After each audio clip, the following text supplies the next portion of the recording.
أعوذ بالله من الشيطان الرجيم. بسم الله الرحمن الرحيم. اقرأ باسم ربك الذي خلق. خلق الإنسان من علق. اقرأ وربك الأكرم. الذي علم بالقلم.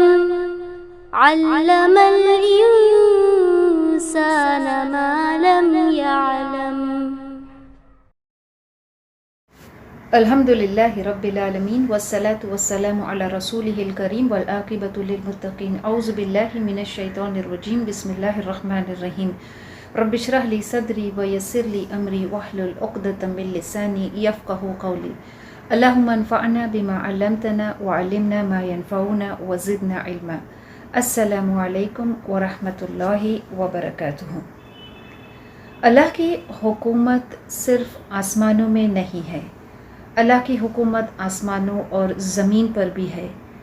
زمین پر اللہ کی حکومت کو نافذ کرنے کے لیے ہمیں خلیفہ بنا کر بھیجا گیا ہے، اور اس منصب کو ادا کرنے کے لیے اللہ نے ہماری رہنمائی کے لیے ایک کتاب بھیجا ہے جو ہمیں اندھیروں سے، گمراہیوں سے روشنی اور نور کی طرف لے جاتا ہے، اور ہم اسی روشنی اور اسی نور کے لیے ہم اس کتاب کو سیکھ رہے ہیں، اس کو سمجھ کر پڑھ رہے ہیں.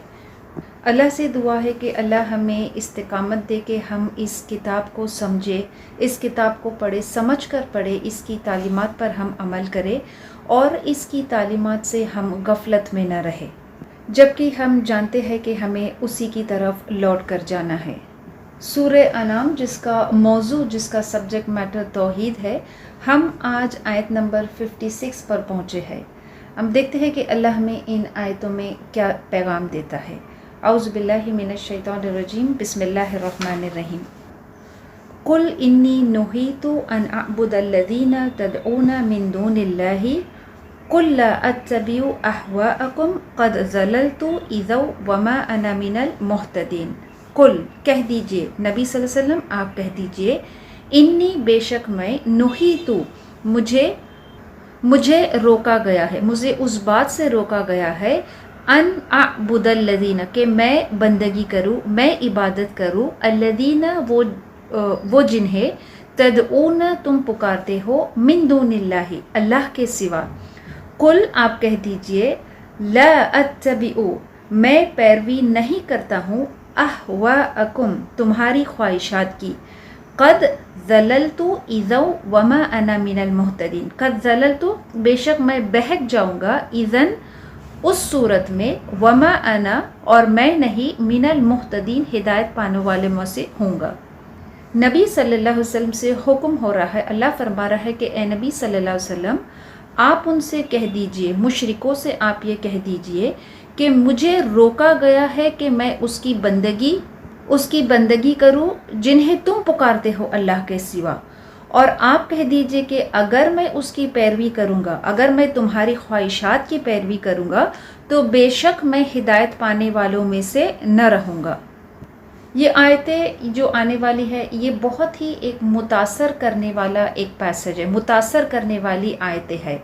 بہت سے دلائل قرآن پیش کرتا ہے، اور اس سورے میں ہم دیکھتے ہیں کہ اللہ کے رسول صلی اللہ علیہ وسلم سے یہ حکم ہوا ہے کہ مشرکوں کو وہ یہ آرگیومنٹ، یہ دلیل دے کہ جو آخرت پر یقین نہیں رکھتے ہیں، جو اللہ کے اس پیغام کو حق نہیں مانتے ہیں، جو اللہ کے اس پیغام کو ریجیکٹ کرتے ہیں، ان سے یہ دلیل دی جا رہی ہے. اور یہ دلیل جو چند آیتوں میں دی جا رہی ہے، ہر دلیل کی ابتدا کیسے ہو رہی ہے؟ قل کہہ دیجئے، اے نبی صلی اللہ علیہ وسلم آپ کہہ دیجئے.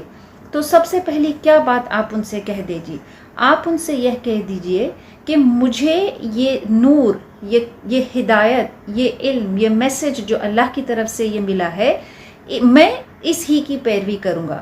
میں اس کے سوا کسی اور چیز کی پیروی نہیں کروں گا. سب سے پہلے اللہ کے رسول صلی اللہ علیہ وسلم یہ وضاحت کرتے ہیں مشرکوں سے. اللہ کے رسول صلی اللہ علیہ وسلم سے فرمایا جا رہا ہے کہ آپ ان سے کہہ دیجئے کہ میں تمہاری ان معبودوں کی، تمہاری ان چیزوں کی جو تم اللہ کے سوا پکارتے ہو، میں اس کی پیروی نہیں کرتا ہوں. وچ مینس میں جس کی پیروی کرتا ہوں، میں جس کو فالو کرتا ہوں، وہ حقیقی رب ہے. اور اللہ کے رسول صلی اللہ علیہ وسلم سے یہ حکم ہو رہا ہے کہ وہ اس میسج کو، اس پیغام کو کی وضاحت بالکل کر دے کہ میں اس کے سوا کسی اور کی پیروی نہیں کرتا ہوں، اس حقیقی رب اللہ کے سوا کسی اور کی پیروی نہیں کرتا ہوں. جو حق کا اور جو گمراہی کا راستہ ہے وہ قرآن میں بالکل واضح بیان کر دیا گیا ہے. حق کا راستہ کیا ہے اور گمراہی کا راستہ کیا ہے.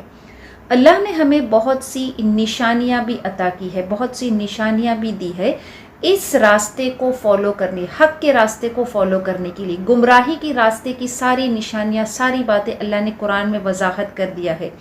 اور اللہ کے رسول صلی اللہ علیہ وسلم کو یہ پورا یقین، پورا اعتماد ہے اس راستے پہ، کیونکہ یہ راستہ جو آپ کو ملا ہے یہ آپ کے رب کی طرف سے ملا ہے.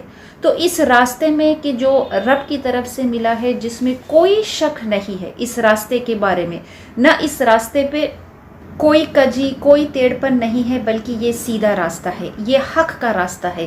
اور اللہ کے رسول صلی اللہ علیہ وسلم کو یہ اس دلائل کے ذریعے سے یہ بتایا جا رہا ہے کہ وہ ان مشرکوں سے اپنے آپ کو الگ کر دے. that he takes a stand away from the people who associate partners with Allah. یہ ایک بہت اہم پہلو ہے ہمارے دین کا کہ جب ہم اپنے دین کی پیروی کرتے ہیں، جب ہم اللہ کی عبادت کرتے ہیں، اس کے ساتھ کسی کو شریک نہیں ٹھہراتے ہیں، ہم اپنے اللہ کے بتائے ہوئے طریقے پہ عمل کرتے ہیں.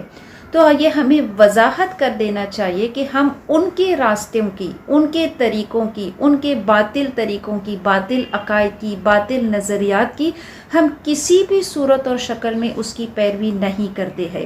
تو یہاں اللہ کے رسول صلی اللہ علیہ وسلم کو یہ حکم ہو رہا ہے کہ وہ ان سے کہہ دے کہ میں تمہاری ان خواہشات کی پیروی، ان باطل طریقوں کی پیروی نہیں کرتا ہوں. اگر میں نے ان کی پیروی کی، ان اعبد الذین تدعون من دون اللہ قل لا اتبع اہواءکم، اور آپ کہہ دیجئے کہ میں پیروی نہیں کرتا ہوں اہواءکم، تمہاری خواہشات کی. اگر میں نے تمہاری خواہشات کی، تمہاری طریقوں کی پیروی کی، وما انا من المہتدین، تو میں ہدایت پانے والوں میں سے نہیں رہوں گا. اللہ کے سوا کسی بھی شخص کو یا کسی اور چیز کو خدائی کا منصب دینا، درجہ دینا، یہ ساری اپنی خواہشات کی پیروی کرنا ہے. اور یہ جو اللہ کے سوا کسی اور کو جب پکارا چاہتا ہے، چاہے وہ انسان ہو یا کوئی اور چیز ہو، تو یہ ایسا نہیں ہے کہ کسی شخص نے اپنے علم سے یا کسی گہری کھوج کے بعد اس نتیجے پہ آیا ہے. کیونکہ یہ اللہ کے سوا کسی اور کی پیروی کرنا، یہ کسی is not the out come of certainty of knowledge. یہ حق جو ہے، اللہ جو حق ہے اور اس کے سوا کوئی عبادت کے لائق نہیں ہے، یہ ایک اہم حق ہے، اس کائنات کا سب سے بڑا حق ہے. تو اس کے سوا، اللہ کے سوا اگر کوئی کسی اور کو شریک ٹھہراتا ہے تو یہ ان کا شریک ٹھہرانا کسی اور معبود کو is not the out come of a certainty of a knowledge. یہ اس نتیجے میں آیا ہے کہ انہوں نے اپنی خواہشات کی پیروی کی ہے. اس لیے اللہ کے رسول صلی اللہ علیہ وسلم کو حکم ہو رہا ہے کہ وہ ان سے کہہ دے کہ اگر میں تمہارے خواہشات کی، تمہارے غلط طریقے، نظریات، عقیدے کی پیروی کروں گا تو میں گمراہی میں پڑ جاؤں گا، میں ہدایت نہیں پاؤں گا. کہ کتنی وضاحت سے یہاں پہ یہ بات اللہ کے رسول صلی اللہ علیہ وسلم کو اور پھر یہ ہمیں بتایا جا رہا ہے کہ ہم مشرکین کو یہ بات وضاحت ہم کریں کہ ہمارے اور ان کے جو طریقے ہیں وہ مل نہیں سکتے ہیں. our ways and their ways cannot meet. یہ پہلی بار نہیں ہے کہ اللہ کسی ایشو کو، اللہ کے رسول صلی اللہ علیہ وسلم کو یہ حکم ہو رہا ہے کہ وہ یہ اس بات کی وضاحت کر دے. اس کے پہلے ہم نے اس آیت میں پڑھا تھا، اسی سورہ میں ہم نے پڑھا تھا آیت نمبر 19 میں کہ اللہ کے رسول صلی اللہ علیہ وسلم سے حکم ہو رہا کہ آپ ان کو کہہ دے. کیا کہہ دے؟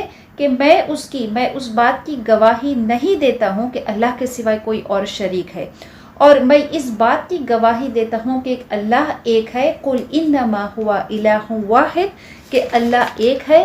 وَإِنَّنِي بَرِيءٌ مِّمَّا تُشْرِكُونَ، اور میں اپنے آپ کو بری کرتا ہوں ان ساری چیزوں سے کہ جو تم اللہ کے ساتھ شریک ٹھہراتے ہو۔ تو یہ پہلی بار نہیں ہے کہ قرآن میں یہ حکم ہو رہا ہے کہ وہ اپنے اللہ کے رسول صلی اللہ علیہ وسلم اپنے آپ کو ان لوگوں سے ان طریقے سے بری کر دے کہ جو اللہ کے ساتھ شریک ٹھہراتے ہیں۔ یہ مشرکین کی بہت کوشش تھی کہ وہ اللہ کے رسول صلی اللہ علیہ وسلم کو کسی بھی طریقے سے آمادہ کرے کہ وہ ان کے طریقوں کی کیا ہے پیروی کرے، ان کے تہذیب کی، ان کے جھوٹے معبودوں کی، ان کے طور طریقوں کی، اس کی پیروی کرے، بھلے پورا ہی نہیں بلکہ تھوڑا سا ان کی معبودوں کی طرف وہ جھک جائے۔ وہ اللہ کے رسول صلی اللہ علیہ وسلم کو یہ تجویز، یہ سجیشن یہ پیش کرتے تھے کہ اگر وہ ان کے معبودوں کو تھوڑا سا ان کے معبودوں کے آگے جھک جائے، چاہے وہ ایک ہی بار کیوں نہیں ہو، تو پھر ہم آپ کے معبود یعنی ہم آپ اللہ کے سامنے کیا ہے ہم جھک جائیں گے۔ تو یہ وضاحت کر دی جا رہی ہے کہ آپ ان کے معبودوں کی، آپ ان کے جھوٹے اور غلط اور باطل عقیدوں کی طرف ذرا بھی نہیں جھکیں گے۔ یہی حکم اللہ کے رسول صلی اللہ علیہ وسلم کو اس آیت میں ہو رہا ہے کہ آپ ان کی خواہشات کی پیروی نہیں کریں گے۔ جو مشرکین ہے وہ اللہ کے رسول صلی اللہ علیہ وسلم کو یہ تجوید پیش کرتے تھے، یہ سجیشن پیش کرتے تھے کہ آپ ہمارے معبودوں کے آگے بھلے نہ جھکے، کم سے کم ان کو برا بھلا نہ کہیے، کم سے کم یہ مت کہیے کہ جو ہم نے اب تک اپنے باپ دادا کو پایا تھا، جو ہمارے باپ دادا جو طور طریقے پہ تھے اور ان کو جو ہم فالو کر رہے وہ سارے جھوٹے عقائد ہے، وہ باطل ہے۔ تو اللہ کے رسول صلی اللہ علیہ وسلم کو یہ حکم ہو رہا ہے کہ جہاں اس بات کی وضاحت کرے کہ اللہ ایک ہے، اس کے ساتھ کوئی شریک نہیں ہے، تو پھر باطل معبود، باطل طریقے، باطل نظام کیا ہے یہ بھی اس کی وضاحت کر دے۔ اللہ کو کسی پارٹنرز کی، اللہ کو کسی شریک کی ضرورت نہیں ہے کسی بھی شکل صورت میں۔ اللہ ہماری سبمیشن کو، ہماری اطاعت کو اس وقت تک قبول نہیں کرے گا جب تک کہ ہم اپنی اس سبمیشن سے، اللہ کے آگے جو ہم اطاعت کرتے ہیں وی سبمٹ ٹو اللہ، کہ جب تک کہ ہم اس میں کسی بھی قسم کی اگر شرک موجود ہو تو پھر وہ ہم سے قبول نہیں کیا جائے گا۔ تو اللہ سے دعا ہے کہ ہم یہ کوشش کریں کہ when we submit to اللہ، جب ہم اللہ کے آگے جھکے تو ہم اللہ کے ساتھ کسی کو شریک نہ ٹھہرائیں۔ ہمیں چاہیے کہ ہم اپنی پوری زندگی جو ہے وہ توحید پر ہم گزارے، ہم یہ جاننے کی کوشش کریں، یہ سیکھے کہ توحید ہے کیا، اور قرآن توحید کو بالکل اس کی وضاحت کرتا ہے۔ قرآن کے ہر پیج پہ ہم دیکھتے ہیں کہ اللہ کی توحید بیان کی گئی ہے، وہ چیز کہ جس کی بیسس پہ جو ہمارے دین کا ایک اہم اصول ہے، a fundamental principle of اسلام ہے، اس توحید۔ پھر دوسری آیت میں اللہ کے رسول صلی اللہ علیہ وسلم کو پھر حکم ہو رہا کہ وہ کہے قل انی علی بینۃ من ربی وکذبتم بہ ما عندی ما تستعجلون بہ ان الحکم الا للہ یقص الحق وہو خیر الفاصلین۔ قل آپ کہہ دیجئے، انی بے شک میں، علی پر، بینۃ روشن دلیل، بے شک میں روشن دلیل پر ہوں، من ربہ کس کی طرف سے؟ اپنے رب کی طرف سے، وَكَذَّبْتُمْ اور تم جھٹلاتے ہو بِهِ اس کو، ما عندی نہیں میرے پاس، ما تستعجلون بِهِ میرے پاس وہ نہیں ہے جس کی تم جلدی کر رہے ہو، ان الحکم الا للہ کہ حکم صرف اللہ کے لیے ہے، یقص الحق، یقص الحق بیان کرتا ہے حق، حکم صرف اللہ کا ہے جو حق بیان کرتا ہے، وَهُوَ خَيْرُ الْفَاصِلِينَ اور وہ بہتر فیصلہ کرنے والا ہے۔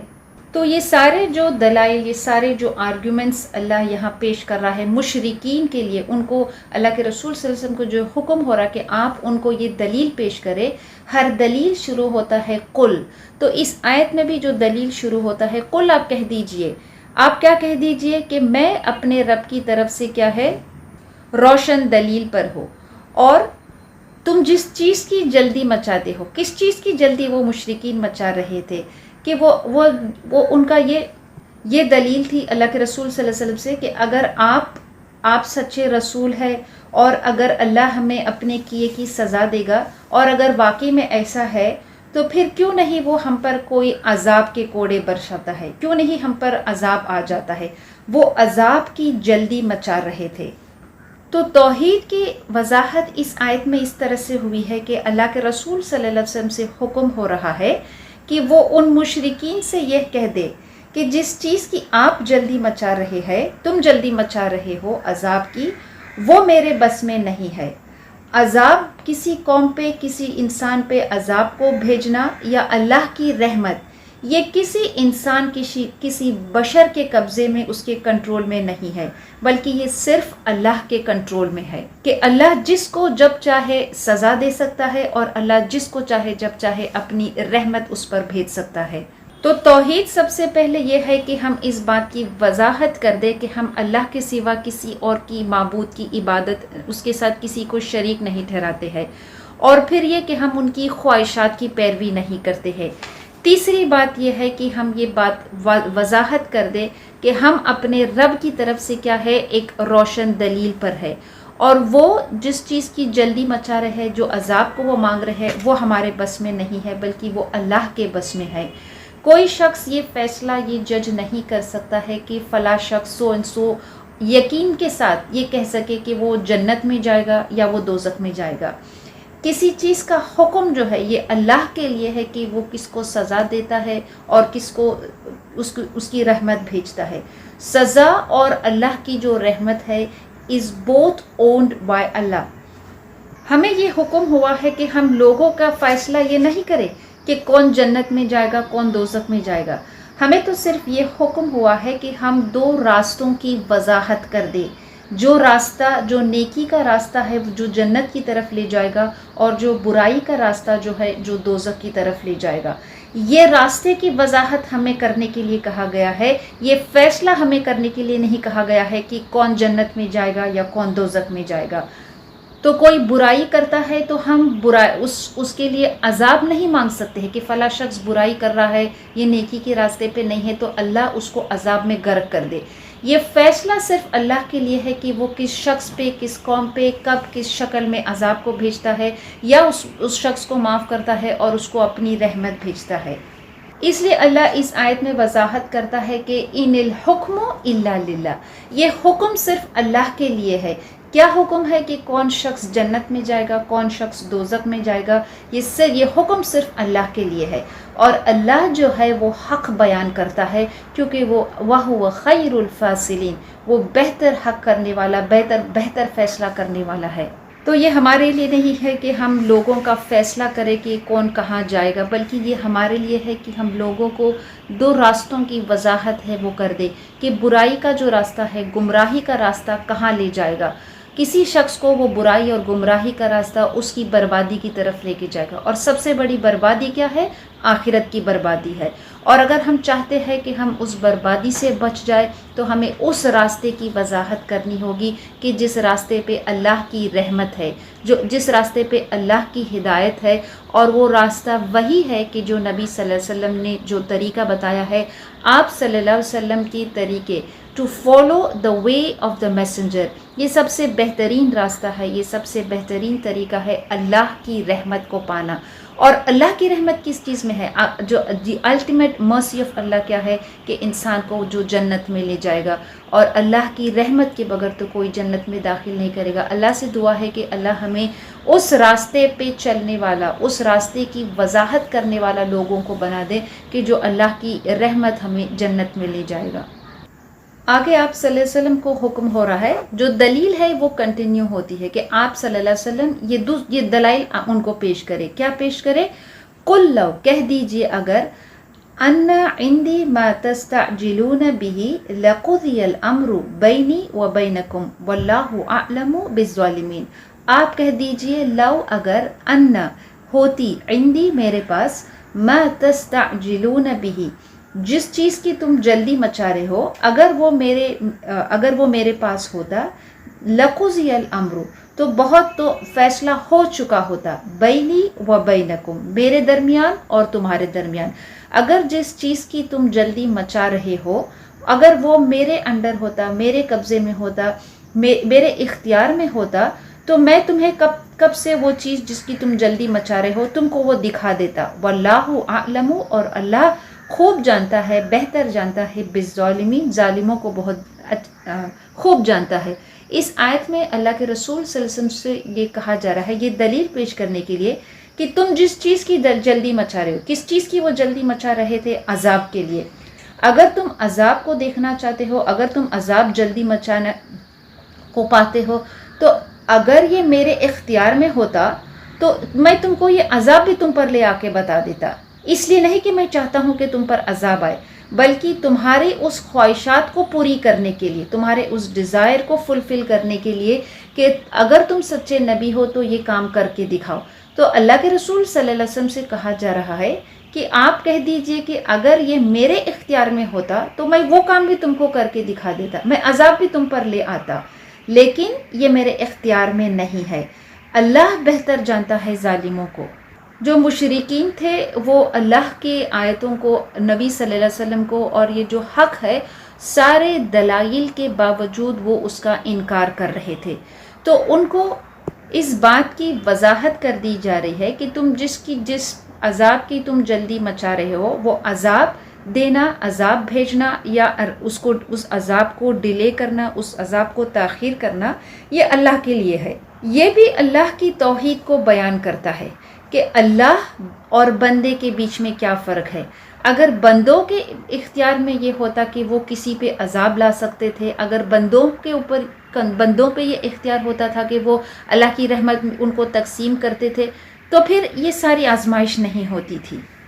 اگر بندوں کے اختیار میں اللہ عذاب دینا یا اس کی رحمت رکھتا تھا تو بندہ ہر شخص کے اوپر جو اللہ کی نافرمانی کرتا ہے، ڈس اوبے کرتا ہے، اس پہ اللہ کی اس پنشمنٹ کو، اللہ کی سزا کو، اللہ کے عذاب کو اس شخص پر لے آتا، اور کبھی اس شخص کے لیے یہ بہت ناانصافی بھی ہو جاتی۔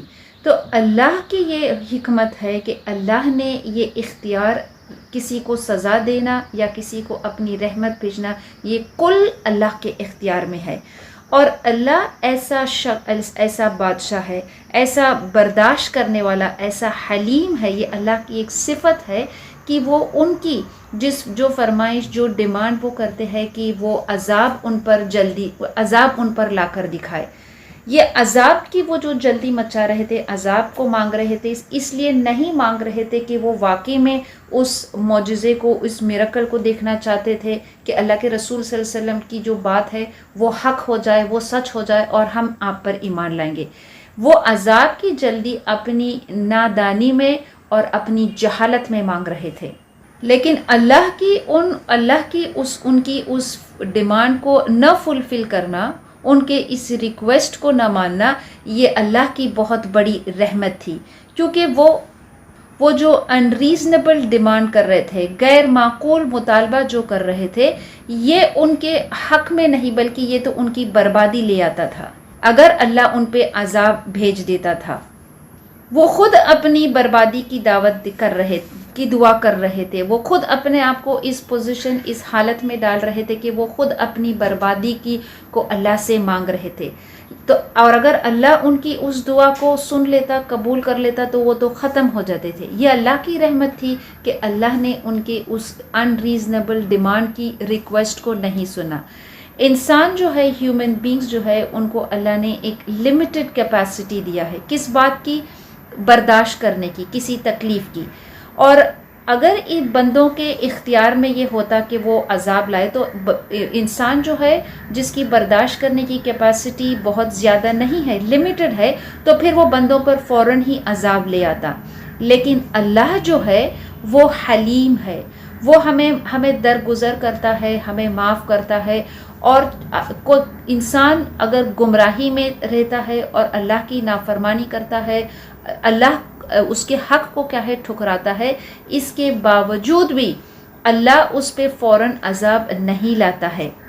ہم بہت بار یہ چیز دیکھتے ہیں کہ کوئی شخص ہمیں بہت غصے میں لاتا ہے، یا ہمارے جو صبر ہے اس کی جو آزمائش بہت زیادہ ہوتی ہے کسی شخص کے ذریعے سے، تو ہمیں کبھی غصہ آ جاتا ہے اور ہم اپنے اس صبر کو کیا ہے کھو دیتے ہیں۔ تو اللہ جو ہے، اللہ ہم سے جو ہماری نافرمانیوں کے باوجود، ہمارے ڈس اوبیڈینس کے باوجود، ہم دیکھتے ہیں کہ اللہ ایسے نافرمانوں کو بھی، ایسے شخص جو اللہ کے ساتھ شریک کرتا ہے، اس کے حق کو نہیں مانتا ہے، اللہ ان کو بھی رزق پہنچاتا ہے۔ اللہ ان کو بھی فراغت عطا کرتا ہے، اللہ ان کو بھی ایک اچھی دنیا کی زندگی بھی عطا کرتا ہے۔ اللہ یہاں پہ فرماتا ہے اس آیت میں واللہ اعلم بالظالمین، اللہ جانتا ہے، کیسا جانتا ہے؟ خوب جانتا ہے ظالموں کو۔ وہ جانتا ہے کہ کوئی شخص جو ہے اللہ کسی کو عذاب فوراً ہی نہیں بھیجتا ہے، یہ اس کی رحمت ہے کہ وہ لوگوں کو مہلت دیتا ہے، اور اس کی اس مہلت دینے کے پیچھے ایک بہت زبردست اس کا حکمت ہے اور اس کی وجہ ہے، اور وہ ہر حکم اسی لیے اللہ کا ہے، ان الحکم الا للہ، اللہ کا ہی حکم جو ہے وہ حق ہے، اللہ کا فیصلہ جو ہے وہ حق ہے، اور اللہ کا علم، اس کی حکمت جو ہے وہ انسان کے سمجھ میں اور اس کے بس میں نہیں ہے۔ اللہ جانتا ہے کہ جو شخص اللہ کی نافرمانی کر رہا ہے، اس کے حق کو انکار کر رہا ہے، ہو سکتا ہے کہ آگے جا کے وہ ایمان لے آئے، ہو سکتا ہے کہ اس کی موت کے پہلے وہ توبہ کر لے، ہو سکتا ہے کہ وہ ایمان اس کے دل میں داخل ہو جائے، اور اگر ہم اس بندے کو، اگر عذاب ہمارے اختیار میں ہوتا تو ہم تو اس شخص کو فوراً ہی اس کی نافرمانی کے سبب اس پہ عذاب بھیج دیتے۔ تو یہ اللہ کی بہت بڑی حکمت ہے، اللہ جانتا ہے، خوب جانتا ہے، واللہ اعلم بالظالمین، کہ اللہ کس پہ عذاب بھیجتا ہے، کس کے لیے عذاب کو اللہ تاخیر کرتا ہے اور اس کو روک کر رکھتا ہے۔ آگے آیت میں اللہ فرماتا ہے وَعِندَهُ، یہ بھی توحید کی بہت بہترین مثال ہے کہ کس طرح سے ہر آیت میں ہم اگر غور کریں گے تو اس کا جو موضوع ہے، اس پورے سورے کا جو موضوع توحید ہے، ہر آیت میں ہم توحید کو پاتے ہیں۔ کبھی کوئی مثالوں کے ذریعے سے اللہ فرماتا ہے، توحید کو بیان کرتا ہے، کبھی کوئی امپورٹنٹ سٹیٹمنٹس کے ذریعے سے، کبھی کسی حکم کے ذریعے سے۔ اب یہاں ہم اللہ کی بہت زبردست طاقت اور قدرت کو دیکھتے ہیں کہ جو توحید کی وضاحت کو اللہ کس طرح سے اس آیت میں کرتا ہے۔ وَعِندَهُ مَفَاتِحُ الْغَيْبِ، وَعِندَهُ مَفَاتِحُ الْغَيْبِ لَا يَعْلَمُهَا إِلَّا هُوَ وَيَعْلَمُ مَا فِي الْبَرِّ وَالْبَحْرِ وَمَا تَسْقُطُ مِنْ وَرَقَةٍ إِلَّا يَعْلَمُهَا وَلَا حَبَّةٍ فِي ظُلُمَاتِ الْأَرْضِ وَلَا رَطْبٍ وَلَا يَابِسٍ إِلَّا فِي كِتَابٍ مُبِينٍ۔ وَعِندَهُ مَفَاتِحُ الْغَيْبِ، اور اس کے پاس ہے، کیا ہے؟ مفاتیح الغیب، مفاتیح کنجیاں، چابیاں، غیب، غیب کی، اور اسی کے پاس ہے غیب کی کنجیاں، غیب کی چابی۔ لا یعلموہا، کوئی نہیں جانتا اس کو، الا ہوا، اس کے سوا کوئی نہیں جانتا ہے، اس غیب کو اللہ کے سوا کوئی نہیں جانتا ہے۔ وَيَعْلَمُ، وہ جانتا ہے، مَا فِي الْبَرِّ وَالْبَحْرِ، جو خشکی میں ہے اور جو تری میں ہے، اللہ جانتا ہے، اللہ کے سوا کوئی نہیں جانتا کہ خشکی اور تری میں کیا ہے۔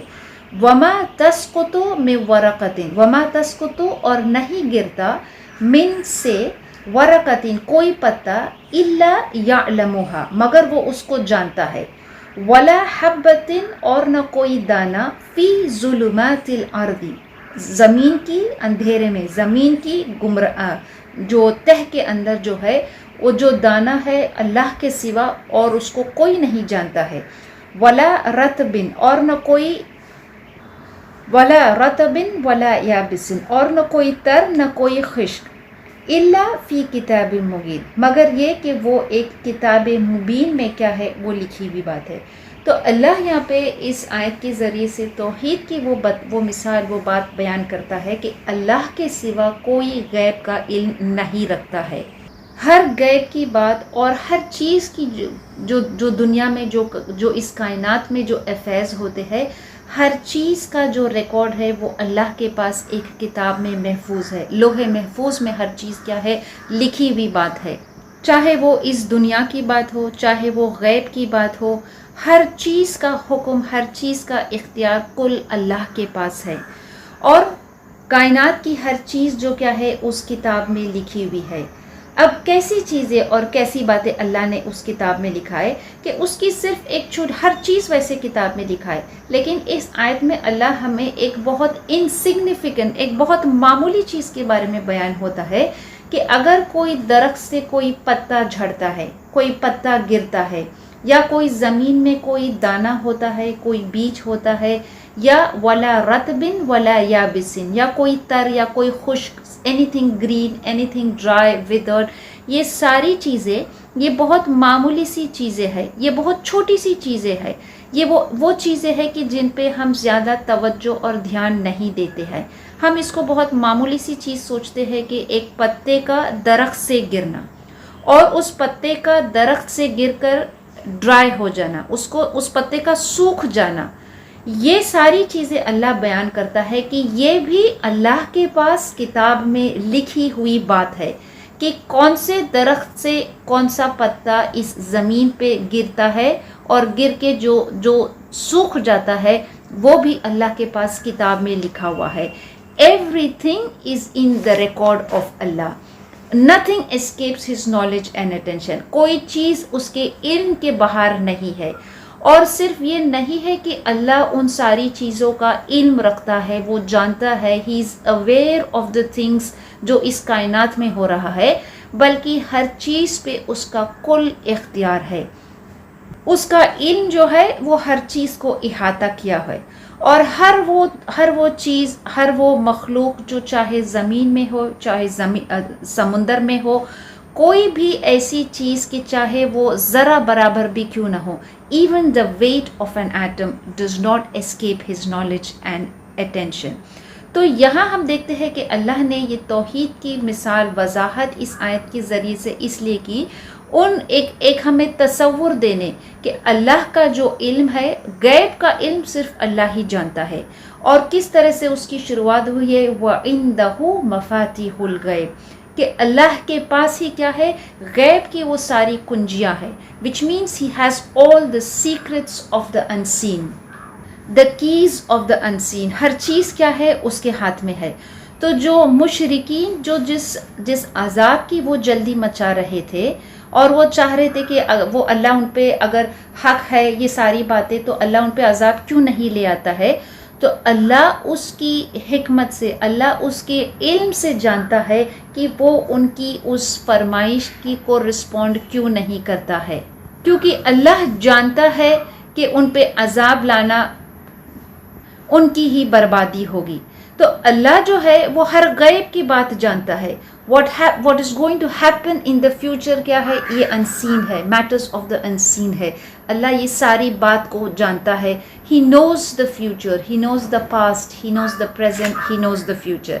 جب ہم اس دنیا کے بارے میں سوچتے ہیں کہ جو اللہ نے جسے پردے میں رکھا ہے، the world of unseen، اس غیب کی دنیا کو ہم نہیں جانتے کہ کیا کچھ ہے اس دنیا میں، کیا کچھ ہے اس غیب میں جو اللہ نے ہم سے چھپا کر رکھا ہے. ہم بہت سی چیزوں کی دریافت کرنے کی کوشش کریں گے. we may try to discover many things، چاہے وہ زمین میں ہو، دریا میں ہو، سمندر میں ہو، لیکن یہ چاہے ہم کتنی ہی کھوج کیوں نہ کر لیں، ہم بہت ہی تھوڑا سا علم اس چیز کے بارے میں رکھتے ہیں کہ جو چیزیں ہم دیکھتے ہیں، جس دنیا پہ، جس زمین پر ہم رہتے ہیں، بہت ہی تھوڑا سا ہم اس کو جان سکتے ہیں. تو پھر سوچئے کہ اس دنیا کے بارے میں کہ جو ہم نہیں دیکھ سکتے ہیں، جن سے اللہ نے جس چیز کو ہم سے چھپا کر رکھا ہے، پردے میں رکھا ہے، ان ساری چیزوں کے بارے میں انسان کیسے جانے گا؟ کیا ہم اس درخت کے پتے کو، جو چیز ہم دنیا میں رہتے ہیں، ہم اسی کو بھی پورا کمپریہینڈ نہیں کر سکتے ہیں؟ کیا ہم اس دنیا میں جو درخت ہے، جو درخت سے جو پتا جھڑتا ہے، گرتا ہے، are we aware of the number of leaves that fall, that drop؟ لیکن اللہ جو ہے وہ ہر اس بات کو، ہر پتے کو کا بھی اس خیال رکھتا ہے، علم رکھتا ہے کہ کون سے درخت سے کون سا پتا گرتا ہے اور پھر وہ گر کر کیا ہو جاتا ہے، اور اس زمین میں جو ہے کون سا بیج کہاں ہے، کون سا دانہ کہاں گیا ہے، کہاں زمین میں وہ دفن ہو گیا ہے، اس کا علم اللہ کے سوا کوئی نہیں رکھتا ہے. چاہے وہ خشکی میں ہو، چاہے وہ سمندر میں ہو، چاہے وہ زندہ ہو، مردہ ہو، اس کائنات کی ہر چیز جو ہے اس کے علم نے احاطہ کیا ہے. nothing escapes his attention. تو یہ ہمیں ایک بہت کیسا زبردست اللہ نے ہمیں یہاں پہ ایک امیج دیا ہے کہ جو ہم اللہ کے علم کو وی کی ناٹ ایون کمپریہینڈ کہ واٹ از دا علم آف اللہ کا علم جو ہے، جو چیز ہم دنیا میں دیکھتے ہیں، جہاں ہم رہتے ہیں، we are not able to fully comprehend the things that we see. What about the things that we can not سی. ایک چھوٹی سی آیت میں اللہ نے ہمیں کیسی اس چیز کی توحید کی کیسی وضاحت کی ہے کہ کتنا زبردست یہ آیت معنی میں رکھتا ہے. اس کی تفصیل جو ہے کہ اللہ اپنے علم کے ذریعے سے اس توحید کو بیان کرتا ہے کہ انسان کسی بھی چیز کو ہم جو چیز دنیا میں ہم دیکھتے ہیں، ہم اس چیز کو بھی پوری طرح سے نہیں سمجھ سکتے ہیں. تو پھر جو ہم سے غیب کی باتیں رکھی گئی ہے، ہم ان چیزوں کو کیسے اس لمیٹڈ جو اللہ نے ہمیں عقل دیا ہے اس سے ہم اس کو کیسے سمجھ سکتے ہیں. انسان کو اللہ نے جو انٹلیکٹ دیا ہے، جو عقل دیا ہے، وہ اپنی اس سمجھ کو، اپنی اس عقل کو، وہ اپنی دنیا کے فائدے کے لیے اس کو زیادہ سے زیادہ وہ استعمال کر سکتا ہے. کوئی شخص، کوئی انسان کیا اس بات کی فکر کرے گا کہ کسی درخت سے کتنے پتے جھڑ رہے ہیں، کتنے پتے اب تک گرے ہیں، یا کون سا دانہ، کون سا بیج کہاں زمین میں کہاں دفن ہے. زیادہ سے زیادہ وہ اس بات کا فکر کریں گے کہ کوئی دانہ جو ہے وہ زمین میں ڈالا ہے، تو پھر وہ کچھ دن کے بعد وہ دانہ زمین سے پھوٹ کر آتا ہے. اس کی بھی صرف یہی فکر میں وہ اس بات کو سوچتا ہے کہ اس سے اب اس کی پیداوار ہوگی، اس پیداوار سے اس کی فصل ہوگی، اس کو کھانے کو کچھ ملے گا. His concern is only that. لیکن انسان اس بات کو کنسرن نہیں کرے گا کہ کون سے درخت سے کون سا پتا جھڑتا ہے یا گرتا ہے. People simply don't care about such things. ایک تو پتے کا جھڑنا، اور پھر کیا وہ اس بات کا ریکارڈ رکھ سکتے ہیں کہ کتنے پتے جھڑے ہیں، to count the number of leaves that have fallen. اور پھر ان کے لیے یہ کام میں، یہ عمل میں، پہلی بات تو وہ یہ کر نہیں سکتے ہیں، اور اگر کرنے کی کوشش بھی کرے تو ان کے لیے اس میں they don't see any benefit in this. کوئی فائدہ نہیں نظر آتا ہے، نہ اس چیز کا کہ جو کوئی زمین میں کوئی بیج یا کوئی دانہ جو گم ہو گیا ہے. لیکن اللہ has a record of every single thing in his dominion. اللہ کی جو حکومت ہے، اللہ جو ہمارا حقیقی رب ہے، اس پورے کائنات کا وہ رب ہے، اور he has a record of every single thing. چاہے وہ بڑا ہو، چاہے وہ چھوٹا ہو، چاہے وہ ہمیں دکھائی دیتا ہو، چاہے وہ ہمیں نہیں دکھائی دیتا ہو، چاہے وہ ہمارے سے بہت دور ہو، ہمارے نزدیک ہو. whether it is apparent, whether it is hidden, every single thing is part of his dominion. اس کی ملکیت ہے، and as such it has to be accounted for. اور اس لیے ہر چیز کو اللہ نے کیا ہے، کتاب میں لکھا ہے. کتنا بہترین سکیچ اور امیج اللہ کی توحید اس آیت سے بیان ہوتی ہے کہ وہ ہمیں اس دنیا سے he takes us from this world to what's beyond this world. اور جو پتا کسی درخت سے جو پتا گرتا ہے اور پھر وہ گر کر کیا ہوتا ہے، وہ سوکھ جاتا ہے، is not the end of it. جس طرح سے انسان جو ہے اس کی زندگی بالکل اس پتے کی طرح کہ وہ جب as long as it's on the tree وہ زندہ ہے، لیکن وہ اس درخت سے جب وہ کٹ کر جب وہ گر جاتا ہے when it becomes dry then it's dead. انسان جو ہے جب اس کی زندگی اس دنیا سے ختم ہو جاتی ہے تو it's as if that he is now lost, he is dead, he is finished. اور اب اس کی کیا ہے، اب وہ مٹی ہو گیا ہے، اس کی ہڈیاں گل گئی ہے، اب وہ راکھ ہو گیا ہے، اب بہت عرصہ گزر گیا ہے، لوگ اس شخص کو اس کی حیثیت کو اس شخص کو بھول بھی گئے. لیکن اللہ یہ فرماتا ہے کہ یہ اللہ ہمیں دکھاتا ہے کہ اللہ will raise each and everyone. اور اللہ کے جو الفاظ یوز کیا گیا ہے کہ وَعِندَهُ مَفَاتِحُ الْغَيْبِ، کہ no one knows، اللہ کے سوا کوئی اور اس غیب کو نہیں جانتا ہے. یہ جو غیب کی باتیں ہے یہ ہمارے دین کا، اسلام کا ایک اہم پرنسپل اور اصول ہے. یہ ایمان بالغیب کے بغیر تو ایمان مکمل نہیں ہو سکتا ہے. غیب وہ چیزیں ہے، غیب کی باتیں وہ ہے کہ جو انسان کی جو نظر سے، اس کی سمجھ سے is beyond the sight and understanding of human beings. ہمارے سینسز اس کو نہیں سمجھ سکتے ہیں، لیکن ہم اس پہ ایمان رکھتے ہیں. وَبِالْآخِرَةِ هُمْ يُوقِنُونَ. اور یہ جو آخرت جو آنے والی ہے، یہ آخرت کی زندگی جو آنے والی ہے، یہ جو حساب ہونے والا ہے، جو سزا اور جزا جو ملنے والی، all of this is part of the unseen, part of بالغیب. کتنی زبردست توحید کی آیت ہے کہ جو اللہ کے علم کے ذریعے سے اس کی توحید کی وضاحت کی گئی ہے. اور پھر آگے آیت میں اللہ فرماتا ہے وَهُوَ الَّذِي يَتَوَفَّاكُمْ بِاللَّيْلِ وَيَعْلَمُ مَا جَرَحْتُمْ بِالنَّهَارِ ثُمَّ يَبْعَثُكُمْ فِيهِ لِيُقْضَىٰ أَجَلٌ مُّسَمًّى ثُمَّ إِلَيْهِ مَرْجِعُكُمْ ثُمَّ يُنَبِّئُكُم بِمَا كُنتُمْ تَعْمَلُونَ. وَهُوَ الَّذِي اور وہی ہے يَتَوَفَّاكُمْ جو تمہیں موت دیتا ہے بِاللَّيْلِ رات کے وقت وَيَعْلَمُ اور وہ جانتا ہے مَا جَرَحْتُمْ جو تم کام کرتے ہو جاگتے ہو بِالنَّهَارِ دن کے وقت ثُمَّ پھر يَبْعَثُكُمْ پھر وہ تمہیں اٹھائے گا فِيهِ اس میں سے لِيُقْضَىٰ تاکہ پوری ہو اجل جو مدت ہے وہ پوری ہو مسمن جو مقرر مدت ہے وہ پوری ہو جائے. ثم پھر الیہ اس کی طرف مرجعکم تمہارا لوٹنا ہے. ثم پھر ینبئکم وہ تمہیں بتائے گا بما کنتم تعملون جو تم کرتے تھے. جیسے اللہ نے پچھلے آیت میں فرمایا کہ کوئی پتا جو درخت سے گرتا ہے پھر وہ کیا ہوتا ہے، اللہ اس کا جو ریکارڈ ہے اللہ نے اس پتے کا بھی ریکارڈ اپنی کتاب میں لکھا ہے. تو یہ ہمیں بتانے کے لیے کہ اسی طرح انسان بھی جو ہے جب اس دنیا سے چلا جاتا ہے تو اس کا ہر چیز جس طرح جب اللہ نے کسی پتے کا یا کسی ہر چیز کا جو کائنات میں جو اس کا نظام چلا رہا ہے ہر چیز کا جب اللہ نے اس کو ایک کتاب میں لکھا ہے تو کیا انسان کی کیے ہوئے عمل کو وہ کتاب میں نہیں لکھے گا؟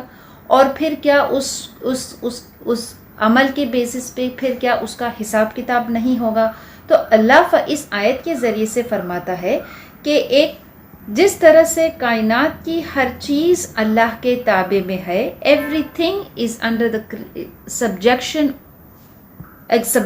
ٹو اللہ، تو انسان کی زندگی بھی وہ بھی ہر لمحہ جو ہے وہ اللہ کے تابع میں ہے، چاہے وہ انسان سوتا ہے چاہے وہ انسان جاگتا ہے. جیسے اللہ نے اپنی علم کی وضاحت کی تھی اس پیچھے آیت میں ہم نے پڑھا کہ اللہ کی علم جو کتنی وسیع ہے اور ہر چیز کا اس کو کائنات میں ہر چیز کا علم وہ جانتا ہے. تو an aspect of his knowledge is also which relates to human beings themselves کہ جس کے بارے میں انسان خود کتنا کم جانتا ہے.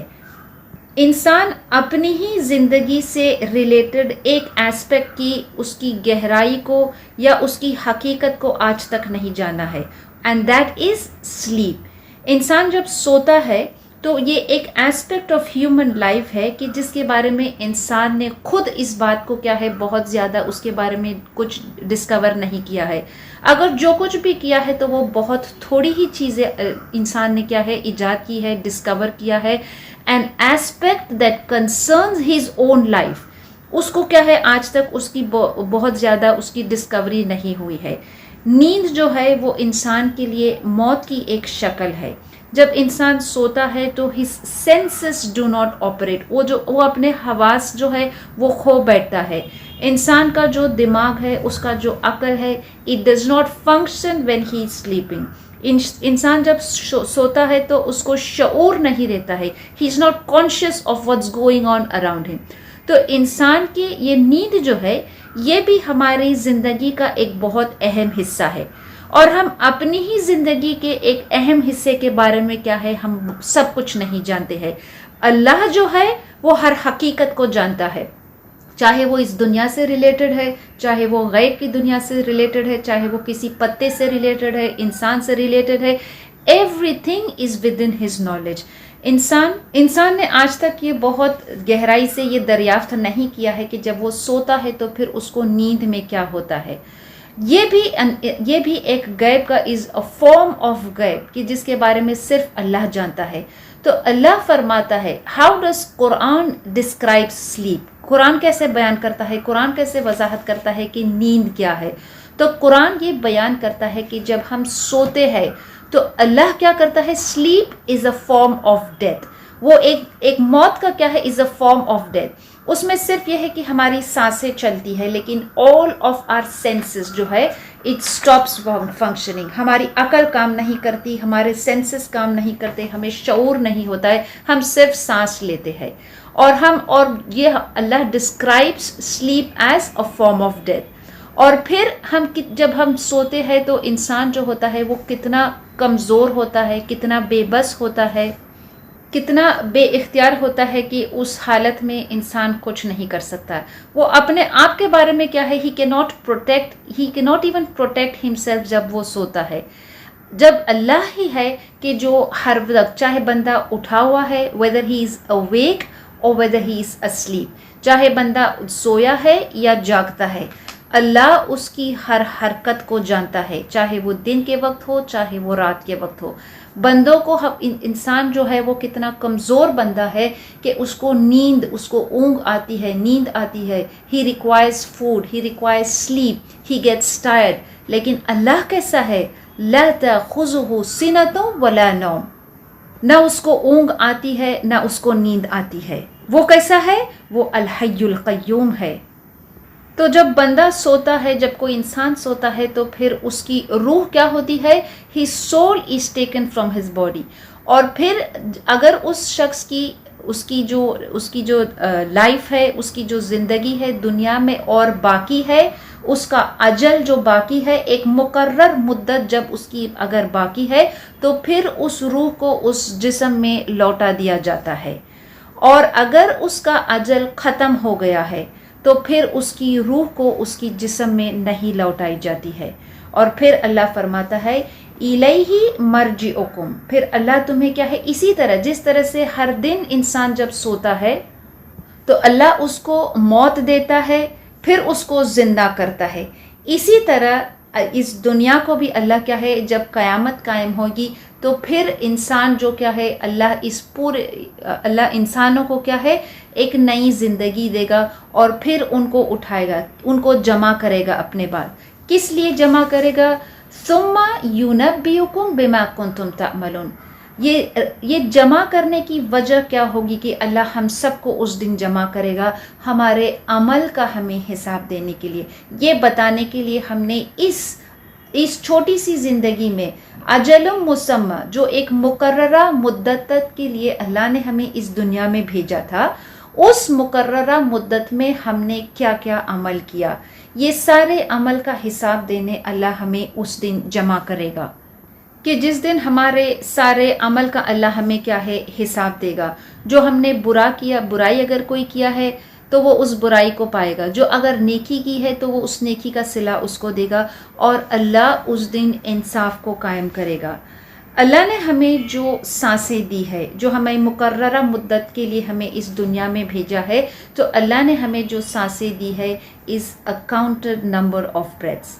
اور جب ہماری آخری سانس ہوگی تو پھر ہماری اس دنیا کی زندگی، یہ اجل ختم ہو جائے گی. اللہ نے ہمیں یہ زندگی دی ہے کہ ہم اس زندگی کا، ہم اس کا شکر ادا کریں. اور شکر ادا کرنے کا، اللہ کی تعریف بیان کرنے کا، اس کی شکر ادا کرنے کا، ٹو بی گریٹفل ٹو اللہ، one of the best ways is کہ ہم اللہ کی عبادت کریں، اس کے ساتھ کسی کو شریک نہ ٹھہرائے. اللہ سے دعا ہے کہ جو مدت اللہ نے ہمیں اس دنیا میں دیا ہے، جو زندگی اللہ نے ہمیں اس دنیا میں دیا ہے، جو سانسیں ہم آج لے رہے ہیں، ہم اس رب کا شکر ادا کریں کہ جس نے ہمیں یہ زندگی دی ہے. اللہ سے دعا ہے کہ اللہ نے جو مقررہ مدت ہمیں دی ہے اس دنیا میں، ہم اس مدت میں اس کی اطاعت کریں اور اس کو راضی کرنے والے سارے عمل کر دے. ربنا تقبل منا انک انت السمیع العلیم وتب علینا انک انت التواب الرحیم. سبحانک اللہم وبحمدک نشہد ان لا الہ الا انت نستغفرک ونتوب الیک. اللہم آنس وحشتی فی قبری. اللہم ارحمنی بالقرآن العظیم وجعلہ لی اماما ونورا وہدا ورحمہ. اللہم ذکرنی منہ ما نسیت وعلمنی منہ ما جہلت وارزقنی تلاوتہ آناء اللیل وآناء النہار واجعلنا لحجۃ یا رب العالمین. السلام علیکم ورحمۃ اللہ وبرکاتہ.